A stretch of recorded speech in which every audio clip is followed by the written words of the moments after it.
Pessoal, chegamos mais uma vez aqui em nossas plataformas digitais. Obrigado pelo carinho, como eu sempre digo. E aqui nesse bate-papo você sabe que você pode ficar tranquilo aqui. Nós temos sempre o objetivo de trazer um bate-papo leve, sem ofensa a ninguém, sabe, respeitando a família. E aqui não é espaço de discussão, é espaço de diálogo, porque a gente sabe que hoje as plataformas digitais, as redes sociais, ela tem que ser apresentada de uma outra maneira, mais leve e que você possa ter conteúdo a ser consumido de verdade, né? Hoje eu estou recebendo aqui o pastor João Batista, não é?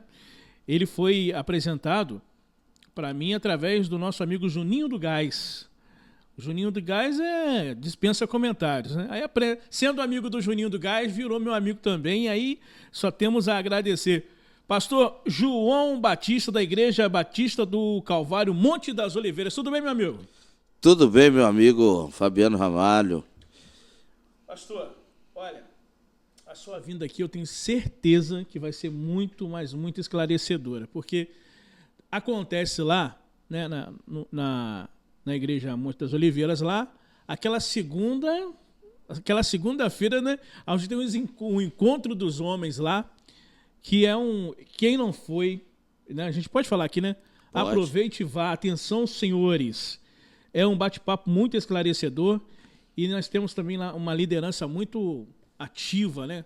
Que se preocupa sempre em trazer um conteúdo de primeira qualidade, e o senhor lá à frente também. Pastor, se apresenta pra gente aí, é de Três Rios, é São Paulo, Brasil, é da onde? Bom, pessoal, Deus abençoe grandemente a todos. Eu sou natural do Ceará, da cidade de Itatira, do Ceará. Como é que é o nome? Itatira, no Ceará. Itatira. É o quê? Dá quantas horas de viagem aqui até lá? Dá uns 2 dias e meio de viagem. É pertinho. Itatira. E aí, como que foi a chegada do João a Três Rios? De Itatira veio direto para cá? Como é que foi? Não, do Ceará nós saímos da capital, Fortaleza, né? Uhum. E fomos morar aí por volta de uns 11 anos no estado do Pará. Migrando entre 2 cidades, primeiro Paragominas e depois Ipixuna do Pará. Aí, em Ipixuna do Pará, nós fomos convidados aí num culto na Assembleia de Deus de Missões. Olha que lindo. E aí, de lá a gente foi como missionário para o Paraguai. Paraguai. Homem é viajado, né? Agora, o senhor sempre foi cristão? Não. Não? Não, eu aceitei Jesus com 18 anos de idade. 18 anos. Tá com 25 agora, né? Quem dera, 38. Ó, esse 38 já estão bastante tempo aí, Júnior. Ficou no 38. E aí, e como foi essa experiência de sair da sua cidade interior lá? É interior. Como foi deixar a família para servir ao Senhor? Porque deixa a família, creio eu que dói, né? Foi com doloroso? Certeza foi assim, uma experiência bem doída, né? Pela primeira vez eu estava deixando a casa dos meus pais, mas debaixo de uma palavra da minha própria mãe, né? Que me entregou para a obra do Senhor. Então, assim, foi tudo debaixo da bênção do... Lógico, houve lágrimas, houve momentos difíceis, né? Saudade também, mas tudo isso foi superado para a glória de Deus. Mas, mesmo estando debaixo da palavra, né?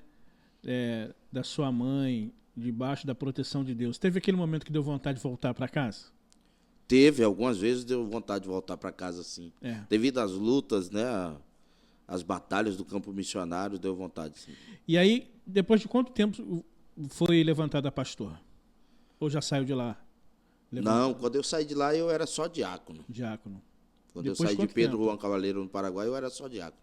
E a experiência lá no Paraguai? Fala pra gente. Né? A experiência muito, muito boa, uma experiência ótima, né? A vida espiritual, assim, deu um salto lá em cima. Mesmo?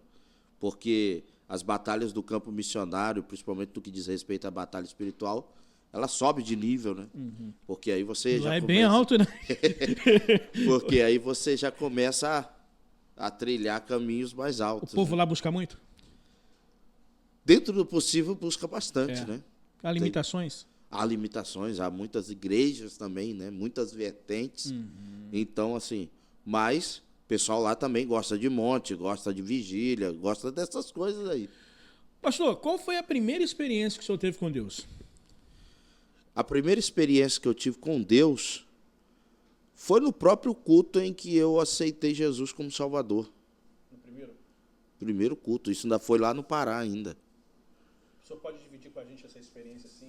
Posso. Eu fui convidado por um colega do colégio, na época já ensino médio, e ele me convidou e eu cheguei lá, era uma igrejinha de madeira, 3x5, 4x6, não lembro agora a medida, e eu fiquei ali. E aí eu fui ouvindo os louvores, né, os louvores da harpa, por ser Assembleia de Deus, então ouvia muitos louvores da harpa. E naquele culto, o Senhor já de imediato falou comigo, mas até então eu não entendia, porque era a primeira vez que eu estava ali. Eu sei que naquela noite eu fui impulsionado, após a pregação da palavra, a entregar minha vida a Jesus. E assim, dali, imediato, o Senhor me deu uma palavra de que me levantaria, de que eu seria um pregador da sua palavra. Mas até então não entendia nada. Mas isso tudo foi acontecendo gradativamente. Depois que o senhor teve essa sensibilidade de entender, né, que foi Deus que falou, demorou quanto tempo para se cumprir? Demorou um ano e meio a 2 anos, mais ou menos. Esse preparo foi doloroso? Esse preparo foi, assim, foi doloroso, foi difícil, por minha própria causa também, né? Porque, apesar de ter aceitado Jesus como Salvador tão novo, por um breve tempo eu acabei me afastando da igreja. Mesmo depois de já ser batizado no Espírito Santo, mesmo depois de ser batizado em águas, eu acabei me afastando da presença de Deus, mas não da igreja. Porque eu costumo dizer que eu fui um desviado meio que sem vergonha, né? Por quê? Porque eu só não ia para a igreja no culto de segunda-feira. Ah, é? Porque era o culto mais parado da igreja, que era o culto só de ensinamento, né? Aquela palavra de doutrina e tudo. Mas os outros cultos, onde tinha mistério, onde tinha pregação, onde tinha ministração, todos eles, eu não entrava na igreja, mas eu ficava lá na janela, assistindo o culto, porque eu gostava do movimento, né? Mas esse bate-papo nosso é importante porque a gente está chegando a muitas pessoas, né? O último levantamento que nós fizemos nos últimos 30 dias, quase 29 mil pessoas passando aqui no nosso canal. Isso que aconteceu com o senhor acontece diariamente com as pessoas que, por algum momento, né, acabam se afastando um pouco da caminhada. Por que isso acontece, do ponto de vista do senhor?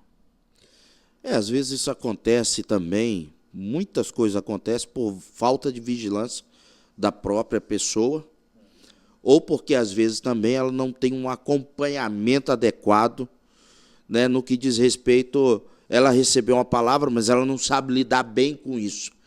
Então, como que ela vai fazer? Porque hoje nós estamos vivendo numa sociedade imediatista.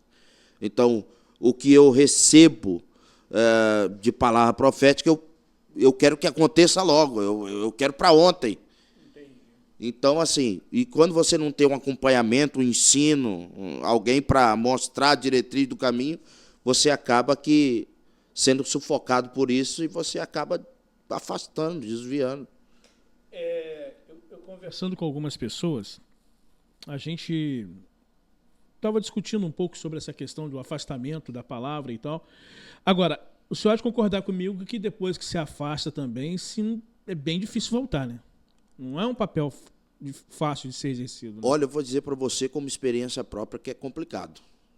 Se não tiver uma equipe para puxar as mãos, tem gente que não volta, não consegue, né? Porque o que acontece é que quando você sai, você se desliga totalmente.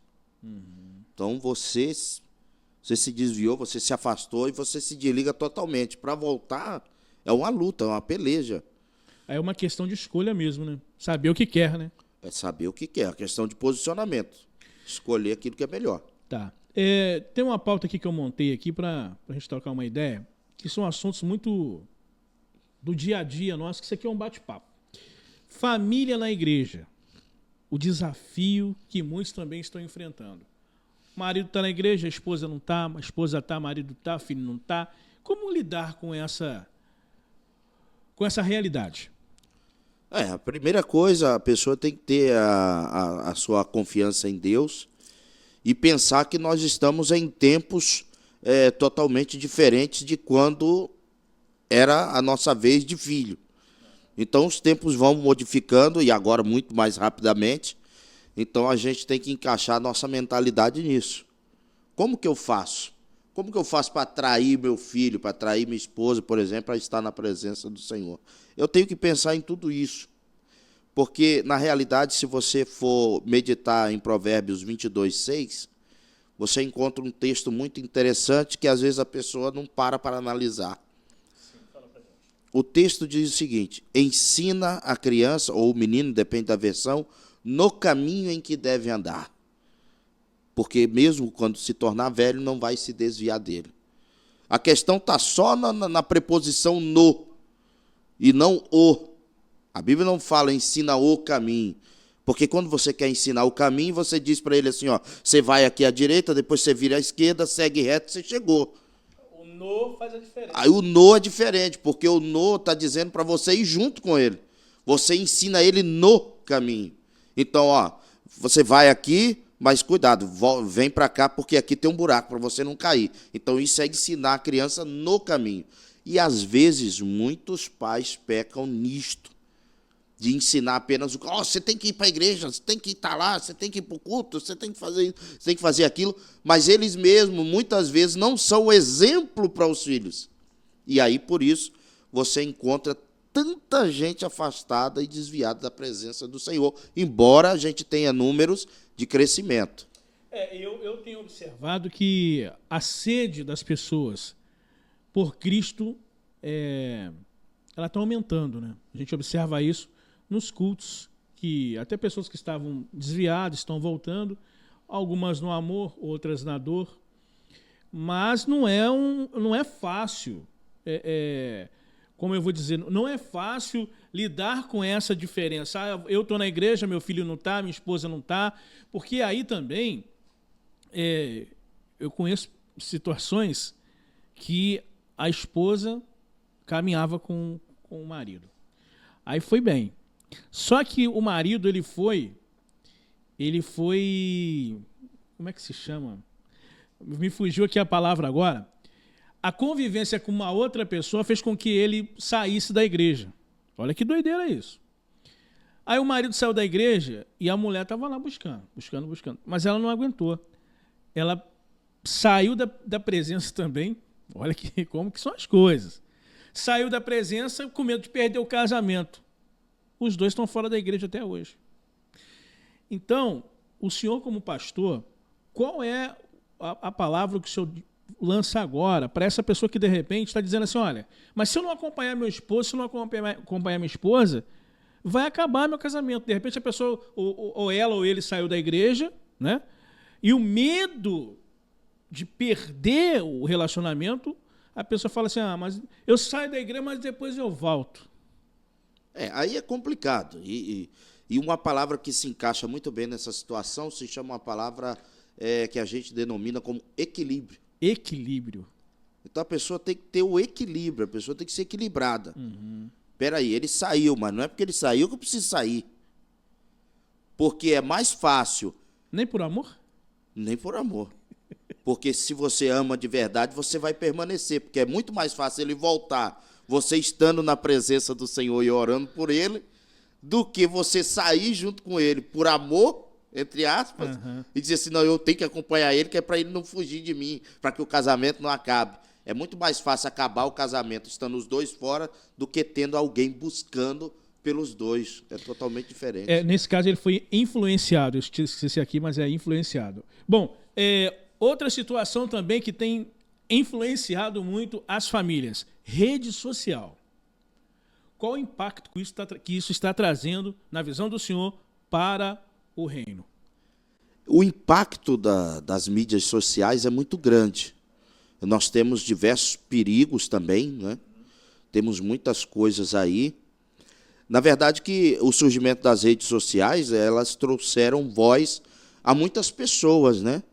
Principalmente a pessoas que usam para difamar a vida de outros. E no contexto da igreja, você tem o perigo de um aprisionamento do usuário da rede social, em que ele vai gastar muito o seu tempo se dedicando a responder mensagens, a enviar mensagens, a curtir alguma coisa, do que propriamente a edificar a sua fé.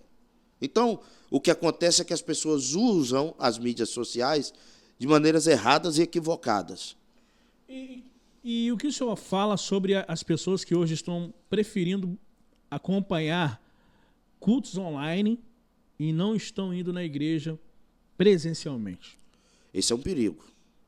Esse é um perigo porque você assistir um culto online é a mesma coisa de você ir na igreja ao domingo, por exemplo, e ter ali uma mensagem do seu pastor que se preparou a semana toda para ministrar aquela mensagem, e de repente você chega em casa e vai ouvir uma mensagem no YouTube ou coisa parecida de um pastor que vai trazer uma palavra de autoajuda para você, mas que não vai mudar em nada a tua vida. Apenas vai massagear o seu ego e nada vai mudar. Então, é um perigo muito grande. Porque, às vezes, você pode pegar alguém que está interessado só em ter mais alguém assistindo o seu culto online do que ter a sua vida propriamente transformada. Então, isso é um perigo tremendo. Essa daqui vai dar polêmica. Teologia da prosperidade. O que o senhor fala sobre isso? É um perigo, porque partindo do ponto em que se você... Aqui, o Júnior está olhando para a gente ali, ele está tipo assim, ele está apertando. Não, mas a opinião disso é importante, porque tem pessoas o seguinte, diz, olha, eu vou para a igreja, mas o que a pessoa quer? Carro, dinheiro, casa própria, né? E aí esquece que existe um preço a ser pago. Só que eu não sou a pessoa mais apropriada para falar, né, com essa autoridade sobre esse assunto. Então a gente traz um pastor aqui preparado, né, Júnior? Para falar para a gente aqui, que ele já está buscando a luz da Bíblia ali, para dizer para a gente o que como lidar com essa situação, porque buscar o Senhor no momento em que olha, que Deus vai fazer, que é isso, que é aquilo, é muito legal, é bom, mas também existe uma questão da renúncia. Enfim, o que o senhor fala sobre isso? É um perigo constante isso aí na vida do cristão, né? Porque você vai atrair muitas pessoas pelo benefício daquilo que Deus pode dar, daquilo que Deus pode abençoar a vida da pessoa. Então, tem muita gente que vai para a igreja para receber a bênção, mas ele não quer o Deus da bênção.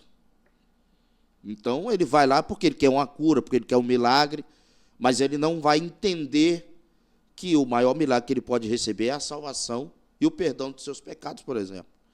Por que se torna um perigo? Porque quando você pega o dicionário de português, o dicionário Aurélio, um dos mais famosos da língua portuguesa, e você procura a palavra prosperidade, um dos significados dela no dicionário é ser feliz com aquilo que você tem. Olha só, hein? Então, significa dizer o quê? Eu não preciso ter uma mansão, eu não preciso ter uma Ferrari para dizer que eu sou um cara próspero. Não. Para me dizer que eu sou um cara próspero, eu preciso apenas ser feliz com aquilo que eu tenho. E ter a consciência de que se eu trabalhar e ser fiel ao Senhor, o Senhor vai abrir portas, vai me abençoar. Mais. Agora, a gente vive momentos em que, quando se fala isso, né, dependendo das pessoas da pessoa que vai ouvir, ela desanima de caminhar, né, porque não são todas as igrejas, é claro que não, a gente não pode generalizar, mas tem lugares que se eu falar isso aí, só perde uma ovelha, né? Com certeza. Tem lugares que se você... Não vou, mas peraí, pô, não vou ganhar casa. Eu quero ser próspero e tal. Agora, como trabalhar isso na mente das pessoas? O senhor, como pastor, É preciso ter muito jogo de cintura? É preciso saber falar, é preciso saber colocar as palavras. Deixa-me apresentar um texto da Bíblia, de Mateus 6:33. O que diz aí? Busquem, pois, em primeiro lugar o reino de Deus e a sua justiça, e todas essas coisas lhes serão acrescentadas. Isso aqui é uma palavra de prosperidade. Já que nós estamos falando de teologia da prosperidade, olha só como que Jesus coloca a prosperidade na vida do crente. Repita, por favor. Vamos repetir o verso para a gente falar um pouco sobre ele. Busquem, pois, em primeiro lugar o reino de Deus e a sua justiça, e todas essas coisas lhes serão acrescentadas. Há um caminho a ser percorrido na busca, né?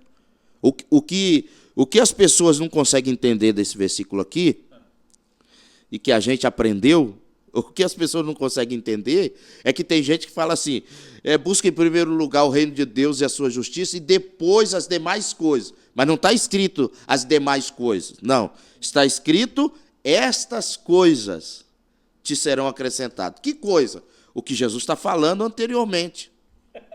O pão para você comer, a roupa para você vestir, a sandália para você calçar. Não vai faltar. Porque se Deus cuida dos pássaros, que não semeiam, mas têm um alimento, então é o que Jesus está dizendo. Isso é prosperidade na vida de Jesus, porque o melhor de Deus não está na terra. O melhor de Deus para nós está no céu. Então, nada contra também o cara que trabalha, que tem uma boa casa, que tem um carro. Tudo bem, ele trabalhou e conquistou. Mas a gente não pode levar a prosperidade a um nível em que ela não existe. Porque senão, aí você vai iludir pessoas, e aí a pessoa vai acabar se afastando da igreja, se desviando, porque ela acreditou que entrar na igreja significava dar para ela muitos bens, muitas coisas, riquezas. E não é isso. A preocupação de Jesus com o crente não é essa.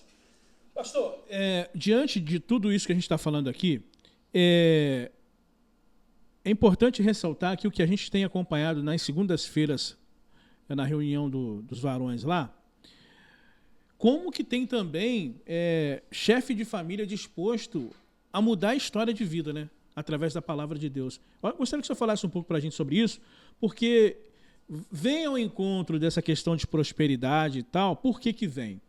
Porque as pessoas que estão definitivamente, verdadeiramente dispostas a viver uma nova história, estão buscando esse entendimento, que a prosperidade não tem nada a ver com dinheiro, com carro, não tem isso. É óbvio que se a gente buscar e obedecer, eu creio que isso é dado pelo Senhor. Pelo menos eu creio nisso. Agora, nada acontece se não houver essa busca verdadeira, né? Com certeza. Tem que ter a busca verdadeira e você tem que seguir a diretriz correta. Né? De buscar a presença do Senhor, de ser fiel ao Senhor, de seguir, né, os conselhos, os princípios da palavra de Deus. Né? E aí isso na segunda-feira é implantado lá dentro desse bate-papo, né? Que acontece lá. É colocado lá dentro dos debates, né? Que a gente debates coloca... que são calorosos, né? que são bons, né? Porque é tão legal quando a gente encontra um lugar para a gente ouvir, mas também falar. Porque são experiências de vida que são trocadas ali e que as pessoas saem renovadas, né, pastor? Com certeza, porque a troca de experiência acrescenta na nossa vida mais força, né? Mais ânimo. Porque, às vezes, por exemplo, a gente acha que está passando um problema muito difícil e, às vezes, tem alguém do nosso lado que está com um problema maior. E aí a gente coloca a mão na cabeça, meu Deus, eu achei que o meu problema era grande. Mas quando eu ouço o problema do outro, eu vejo que é bem maior. Entendi. Bom, no gabinete do senhor, o senhor é muito procurado, porque uma pessoa que eu estava falando uma vez com o Júnior, que não tem como não gostar, né, do amigo, né? Porque é tão gente boa. E isso é legal, porque atrai pessoas. Se o senhor puder falar, claro, entre as pessoas que procuram o Senhor, hoje o que tem levado as pessoas realmente a buscar uma mudança de vida na igreja hoje? É o quê? Família, dinheiro, doença? O que é? O que as pessoas estão... Por que estão buscando? Olha, no seu ponto de vista. 2 assuntos principais que a gente pode falar aqui, pelo que às vezes a gente é procurado. Algumas questões são família, principalmente isso, e a vida espiritual. Vida espiritual. A vida espiritual também tem sido É um assunto bem procurado. E haja vista, batalha espiritual é o tema do nosso próximo debate, né? Lá na nossa segunda-feira. Então, assim, são assuntos que muitos se encaixam, né, no perfil das pessoas hoje em dia. Falando de batalha espiritual, eu estava acompanhando um vídeo hoje, até mostrei para minha esposa, de que uma moça estava ajudando uma senhora na caminhada da fé. E uma senhora de coração muito bom. E essa senhora a presenteou com uma boneca. Aí ela falou que o esposo dela tinha ido orar na igreja e tal. E ela ficou em casa. Certo momento, o esposo ligou para ela, já era noite, falou, vou ficar um pouco mais na igreja, a gente vai ficar orando aqui e tal. Ok. Aí ela foi e deu uma cochilada. Quando ela deu uma cochilada, ela falou que sentiu no pescoço dela alguém pisando no pescoço dela. Estou narrando a história porque... Pois bem, aí ela acorda assustada e repreende em nome de Jesus. Quando ela repreende, ela se levanta, pega o óleo ungido e vai fazer todo o trabalho de expulsar, né? Enfim. Ela falou que... Aí agora eu vou resumir para não ficar muito longo. Ela falou que ela ganhou esse presente e esse presente veio com uma maldição. O que o senhor fala sobre isso aí? Esse é um perigo constante também, que as pessoas estão enfrentando, porque se recebe tudo de todo mundo. Olha só, hein? Então, existem pessoas, veja bem, existem pessoas mal intencionadas, existem pessoas com o coração ruim, que emprestaram a sua vida ao inimigo e que querem ver o mal de outras. E isso é uma realidade que nós enfrentamos, meu Deus, desde quando o pecado entrou no mundo. Então, assim, você às vezes recebe um pedaço de bolo, às vezes você recebe um prato de comida, e às vezes você não sabe, mas aquilo dali está oferecido. Ou então o cara botou um veneno ali. Quantas matérias nos jornais hoje em dia a gente não tem visto ultimamente sobre isso? Então é um perigo constante. Então, o segredo está em sempre você ter o discernimento de espírito. É você saber... A batalha é grande, né, pastor? Tremenda. Então, você ter o discernimento de espírito e a sensibilidade no Espírito Santo de entender todo o contexto, toda a situação, é muito grave. Permita-me contar uma experiência... Não, fica à vontade aqui. Que não é minha, mas é da minha esposa. Conta pra gente. Que foi trabalhar em uma determinada loja, há muitos anos atrás, e...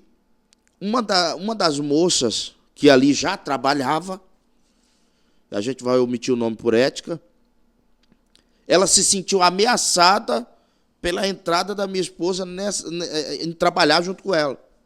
Então ela se sentiu ameaçada achando que a minha esposa ia ficar no lugar dela. Então o que ela fez? Ela pegou aquele pensamento na sua mente e transformou aquilo em algo maligno. Então... A minha esposa tinha uma bicicleta, a qual ela ia trabalhar, e aí essa pessoa pediu emprestado a bicicleta, ela emprestou, ela não sabia da intenção até então, até porque nessa época ela não era cristã, ela não estava na igreja, não era evangélica, e essa pessoa levou em um determinado lugar e foi feita uma obra ali. Na bicicleta? Na bicicleta, foi colocado debaixo do banco da bicicleta, do selim, como a gente chama, né? E aí minha esposa tá assim, e foi um grupo de crentes orar na casa da minha esposa. E quando chegaram lá, ela não estava só sua mãe. E orando pela mãe dela, um irmão se levantou e disse assim, olha, a senhora tem uma filha que mora com a senhora. Ela disse, tem. Eu disse, ela tem uma bicicleta? Ela disse, tem. Eu disse, a bicicleta dela é uma bicicleta de alumínio, cor prata? Ela disse, é. Eu falei, a bicicleta está aí? Falou, tá ali atrás. Quando a pessoa foi lá, pegou a bicicleta, meteu a mão exatamente aonde Deus havia mostrado para ela e tirou uma trouxa que era uma obra de bruxaria. E depois se descobriu que aquela obra era para que ela, pedalando aquela bicicleta, sofresse um acidente e morresse, porque a pessoa havia se sentido ameaçada. Então, a gente tem que ter muito cuidado com isso, porque as pessoas são maldosas. O mundo está totalmente tomado por malignidade. Então, nós temos que ter esse cuidado da sensibilidade ao Espírito Santo e o discernimento de espírito. Nem todo mundo que te abraça gosta de você realmente. Nem todo mundo que diz que está junto com você está de verdade. Nem todo mundo que diz que te admira de verdade. Jesus mesmo passou por isso. Se Jesus passou, quem somos nós que não vamos passar? O senhor está falando, e a gente tem um hábito de dizer assim, não, eu estou preparado para lidar com essas situações, né? É igual a pessoa quando vai ganhar um presente e tal, fala, não, se vier com alguma coisa eu repreendo e está tudo certo. Mas até para fazer essa repreensão tem que estar muito bem alinhado com o reino, né? Porque esse preparo, ou eu estou errado? O que você acha sobre isso? Não, ele tem que estar preparado. Porque às vezes a pessoa acha que só porque ele está na igreja e ele está pronto para encarar qualquer coisa. Ele tem que saber que o mundo espiritual também é organizado. Então você vai ter aí hostes espirituais da maldade, você vai ter potestades, você vai ter dominadores, você vai ter principados. Então cada um vai aumentando de nível. Então você não pode chegar lá e simplesmente dizer, não, eu estou pronto para lidar com a situação. Porque, não é assim, né? Porque às vezes você pode se tornar refém dessa situação. Olha, isso que o senhor falou é muito importante. Vai bater de frente e não está preparado, vira refém. Vira refém. Depressão na igreja. Muitas pessoas, muitos pastores, pessoas que estão, né, entregando a sua vida em prol do reino, também têm sofrido, né, pastor, com depressão, com ansiedade. E o senhor acha que por que pode estar acontecendo isso? Na sua visão, é uma questão especificamente espiritual? É o mundo que está fazendo com que a gente entre, né, nessa correria, nessa vontade de ter algo, não talvez material, mas de resolver e não conseguir? Fala para a gente sobre isso. O senhor que, como pastor, lida bastante com essa situação, né? Vamos entender primeiro que se você tirar o D da depressão, fica só a pressão, né? Uhum. Então, a depressão ela vem por uma pressão psicológica, é uma doença. Pode-se ter, às vezes, um espírito aprisionando alguém, mas a depressão é uma doença, é o mal do século. Tanto a depressão como a ansiedade e o estresse. Uhum. Então, a pessoa sofre de uma pressão de coisas acumuladas na sua vida durante todo aquele período em que ela está viva. Tá. Então, nós temos aí, por exemplo, depressão, estresse e ansiedade como sendo passado, presente e futuro. Vou explicar de uma forma bem simples. O que é a depressão? É uma doença causada por coisas que passou na vida de alguém no passado. Então, a depressão tem relação com o passado, com aquilo que aconteceu, com aquilo que se passou. Aí você tem o estresse. O que é o estresse? O estresse é o presente. É toda a pressão que você sofre hoje. É a correria do dia a dia. Tem que resolver uma coisa ali, tem que resolver outra aqui. Aí você fica estressado e aquilo pode te levar a ter outras enfermidades, por exemplo. Isso é clinicamente, cientificamente provado. E você tem a ansiedade, que é uma pressão que a pessoa sofre de coisas que não aconteceram, nunca aconteceram, não está acontecendo, e que ela acha que pode vir a acontecer, e 80% dessas coisas nunca vão acontecer. Então, tem a ver com o futuro. Ansiedade. O cara está ansioso por quê? Porque ele tem que resolver uma coisa e não sabe se vai dar certo. Ele tem que resolver um problema e não sabe se ele vai conseguir.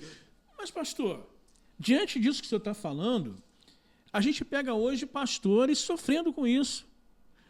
O senhor acha que essa pressão também acontece com muita frequência? Eu estou provocando, tá? Pastor, mas pastor com depressão, pastor que se suicidou. Fala pra gente sobre isso aí. Bom, vou falar na qualidade de pastor também. Então, assim, o que acontece? Pastor tem problema? Tem. Pastor talvez seja o ser mais solitário da igreja. Sério? Porque cuida de todo mundo, tem todo mundo para cuidar, mas ao mesmo tempo ele é sozinho. Com quem que ele se aconselha? Com quem que ele fala? Com quem que ele pode se abrir? Pode ser com todo mundo? Eu acho que até o próprio crente ele não pode se abrir com todo mundo. Porque hoje nós estamos vivendo... hoje nós estamos vivendo em dias difíceis. Então, a confiança caiu muito. Se você for partir desse ponto, a confiança caiu muito. Porque, eu vou me abrir com o meu líder. Não, mas eu não posso. Porque senão amanhã todo mundo vai estar sabendo. Porque o meu líder não inspira confiança. Ele não vai deixar de ser líder. Mas não é uma pessoa em quem você confia para falar. Então, o pastor hoje ele tem uma vida muito solitária. E a gente sofre essa pressão, não é só na sociedade lá fora. A gente sofre essa pressão dentro da igreja. Pô, você é pastor, hein? Se você errar, se você cometer algum erro, se você fizer alguma coisa errada, a pessoa nunca vai dizer assim, foi o João Batista que fez. Não, a primeira coisa que elas vão dizer, ele é pastor, não devia ter feito isso. Então, é toda uma pressão que você sofre. É todo um cargo. E quando você é pastor de igreja, ou você é um missionário, por exemplo, as pressões são ainda maiores. Porque você está lá no campo missionário, agora como missionário também, experiência. Você está lá no campo missionário, mas aí o salário do mês não chega, a cesta básica não vem, e muitas das vezes a maioria dos missionários são casados e têm filhos.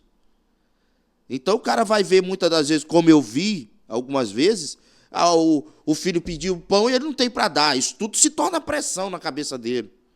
Meu Deus, o que eu estou fazendo no campo missionário? Eu devia estar trabalhando. Meu filho, a hora dessa, não ia estar pedindo pão, porque já ia ter o pão para ele comer. Então, todas essas coisas vão acumulando. E daí vem a depressão. E o último grau da depressão, qual que é? Suicídio. O suicídio. Aí o cara não aguenta. Não, mas ele é pastor, ele é isso, ele é aquilo. Mas, às vezes, a igreja não dá a ele, como pastor, o acompanhamento devido que ele precisa. E a gente, conversando com o senhor aqui, está aprendendo muito sobre isso, porque existem pessoas que pensam dessa forma, né? Que pastor não pode ter problema, como o padre também não pode, e outros líderes também de outras religiões não podem, sendo que todos nós somos seres humanos e estamos aí sensíveis a ter, né, esse tipo de problema. Agora eu vou te fazer uma pergunta. Sai do interior lá do Nordeste, né? Do Nordeste, e aí Deus começa a realizar a promessa na sua vida. Hoje, o que significa ser pastor para o João Batista? Ser pastor hoje para o João Batista significa o cumprimento de um propósito de Deus na sua vida. Pô, bonito, hein? Aquilo para o qual Deus me escolheu e me chamou quando eu não entendia, né? Quando o Senhor mostrou para um irmão muito simples, em uma consagração de jovens, né? Uma oração de joelhos, e antes da gente levantar da oração de joelhos, ele olhou para mim. Se eu ver ele hoje, eu não o conheço, porque eu só vi ele, que eu me lembre essa única vez. E ele disse para mim assim, olha, o Senhor me mostrou que ele tem uma cadeira preparada para ti. Meu Deus. Eu guardei aquela palavra, mas não entendia nada. Eu era novo convertido, não entendia nada do que ele estava dizendo. Falei, o que será? Será que Deus vai me dar um bom emprego? Será que você é alguém importante? E no dia 19 de dezembro de 2015, era um sábado, 7 horas da noite, a Igreja Batista do Calvário, próximo, em frente ao posto Duas Colunas, lotada, consagração ao ministério pastoral. E eu estava lá. Se cumprindo a palavra de Deus ali. E aí, naquele dia, naquele instante, momentos antes, subiu ao altar para receber a unção com óleo da consagração, o Senhor me fez lembrar dessa cadeira, dessa mensagem, dessa revelação nesse dia. E essa cadeira é hoje. Então, isso é o que significa ser pastor. Alguém que se importa com alguém. É isso. Lindo, né? Essa importância. Pastor, um dia desse eu estava na rua, e aí uma pessoa chegou para mim e falou assim, poxa, eu estou afastado. E aí ele começou a falar sobre a Bíblia e tal. E eu fiquei prestando atenção no que essa pessoa estava falando para mim. E isso eu vou transformar numa pergunta agora. O desafio de ler a Bíblia, de decorar a Bíblia, ela também se encontra, esse desafio se encontra dentro da própria igreja, né? Por isso que tem a importância da EBD. Mas, por que as pessoas hoje, dentro da própria igreja, estão deixando... Veja bem, eu não estou aqui, tá, falando que é todo mundo. Mas existe uma camada que diz assim, não, nem tá... Como é que eu vou te dizer? Nem abre mais a Bíblia na igreja. Por que as pessoas estão perdendo essa busca da importância de abrir, de ler o versículo. Não, eu já estou decorado. Isso está prejudicando um pouco, no ponto de vista do senhor? Prejudica bastante, né? Porque você se autoassegurar de que está bem, não é uma certeza. Então, às vezes você acha, e aí você vai entender que a Bíblia não trabalha com achismo, a Bíblia trabalha com certeza. Então você, não, eu estou bem, eu sei isso aí. Na verdade é que as pessoas perderam muito o costume de carregar a Bíblia, né? A maioria agora fica no celular, o que não é errado também, né? Porque geralmente no culto você pede assim, abra aí a sua Bíblia, então liga aí a sua Bíblia no app, né? Então, quer dizer, mas é uma dificuldade que as pessoas vão enfrentando. Isso não é só na leitura da Bíblia, na decoração de versículos, mas é também na oração. A prática da oração também diminuiu bastante. Prática do jejum, por exemplo. Então vamos entrar aí. Intimidade com Deus. Como se ter essa intimidade com Deus? Qual o início para ter a intimidade com Deus? O início da intimidade com Deus é a palavra. A palavra é a palavra de Oséias, né? Sigamos e prossigamos em conhecer o Senhor. Como? Pela palavra. Tem que buscar. Tem que buscar. Como que você conhece o autor de um livro? Lendo. Lendo os seus livros. Uhum. Como que você conhece mais a Deus? Lendo o seu livro. É simples. E aí você vai desenvolvendo toda uma prática da oração. Porque é a palavra que vai te conduzindo a isso. É a palavra que vai te mostrando, olha, estuda, lê, decora, pratica, mas ora. A importância do jejum. A importância do jejum na vida do crente é muito mais do que as pessoas possam pensar. Porque às vezes a gente pensa assim, a prática do jejum é só para mortificar a carne, pastor. Na realidade, se você abrir Isaías 58, nem é totalmente isso o propósito do jejum. Ah, não? O propósito do jejum, por exemplo, a pessoa fala, eu vou fazer um jejum aqui para Deus abrir uma porta. E aí? Não, o jejum não vai abrir a porta para você. O jejum vai quebrar as cadeias que estão trancando aquela porta. Forte, hein? Então, é só você ler Isaías 58, você vai ver os propósitos do jejum. E aí a bênção vem. Aí quando você quebra as correntes que fecham a porta, automaticamente a porta se Vou abre. escrever aqui. Isaías 58. 58. Isso. Então, vamos lá. O jejum, ele quebra as cadeias. Quebra as cadeias. Mas para que essa cadeia seja quebrada, é preciso estar alinhado com o reino? Ou é só orar e as cadeias caem? Não, aí você tem todo um alinhamento, né? E Porque senão a pessoa vai direto lá, entendeu? Não, vou ler aqui Isaías 58 e vai acontecer. Tem um processo para isso. Tem um processo. E outra coisa, é bom que a gente observe o seguinte: todo jejum ele é acompanhado de palavra e oração. Não é só fazer jejum. Não é só fazer. E a união dessas três coisas traz para a gente aquilo que a gente mais gosta, que é o avivamento. Olha que legal. Top, hein? Então, quer dizer, todo avivamento começa com o quê? Com conserto. Todo avivamento que você pegar do Gênesis ao Apocalipse começou com conserto. E vem consertando. E vem consertando. Se você pegar, por exemplo, o livro de Vai apertando. Vai apertando mais ainda. Se você pegar o livro de Juízes, por exemplo, e você vê o período mais negro da história de Israel ali, você vai ver que vários avivamentos aconteceram ali através de, por exemplo, mais ou menos 13 juízes que Deus levantou para libertar o povo. Então, o povo estava bem, mas de repente o povo caía, pecava, aí Deus entregava na mão dos inimigos. Aí o povo, depois de 20, 30 anos, ia lá, se consertava, aí Deus levantava um libertador e trazia o avivamento para o povo. Pastor, eu já ouvi assim, olha, vou ter que fazer essa pergunta. Não tem jeito. Nós ouvimos uma vez uma pessoa dizer assim, olha, cada vez que eu me entrego mais para o reino, parece que as coisas ficam mais difíceis. Isso é verdade, então? Sim. Quanto mais entrega, mais arrochado fica? Porque mais a batalha espiritual aumenta de nível. Vai aumentando. Vai aumentando. Então a coisa vai apertando. Então, conforme a batalha espiritual aumenta, o seu nível de jejum tem que aumentar, o seu nível de oração tem que aumentar, o seu nível de leitura e meditação na palavra de Deus também tem que aumentar. O que acontece para muita gente é que quando a batalha espiritual aumenta, Ah. O nível de jejum diminui, o nível de oração diminui, o nível de leitura da palavra diminui. E isso é um contraste terrível. Aí a pessoa sente como que a luta tivesse maior do que deveria estar. Então, mas aí existe uma situação também que a pessoa fala assim, não, eu estou orando, mas o pastor está orando junto comigo. Essa retaliação também vai no pastor? Automaticamente sim, porque o pastor está participando, né, da batalha. Leva metade das consequências. Paga um preço. Paga um preço. Até porque é o papel dele. Né? Ele tem que proteger as ovelhas. Então, esse é o sentido. Então, pastor tem que estar preparado para se doar pela ovelha? Tratar da ovelha?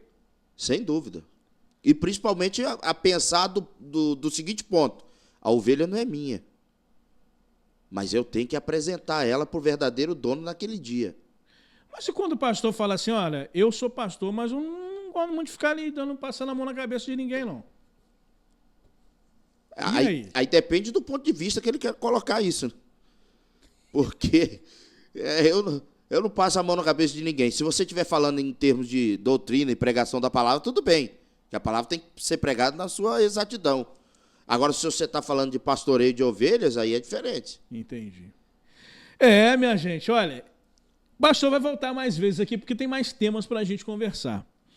Eu quero agradecer a disponibilidade do senhor aqui. Então, tem de tema aqui para a gente, ficou muita coisa ainda, mas eu fui perguntando aleatório, porque são coisas que a gente escuta no dia a dia, que a gente conversa no dia a dia, e que sempre vai servir para alguém, não é? Eu queria agradecer ao amigo por ter vindo aqui, as suas considerações finais e como que as pessoas te acham na rede social, dia do culto na igreja. Fica à vontade, pastor.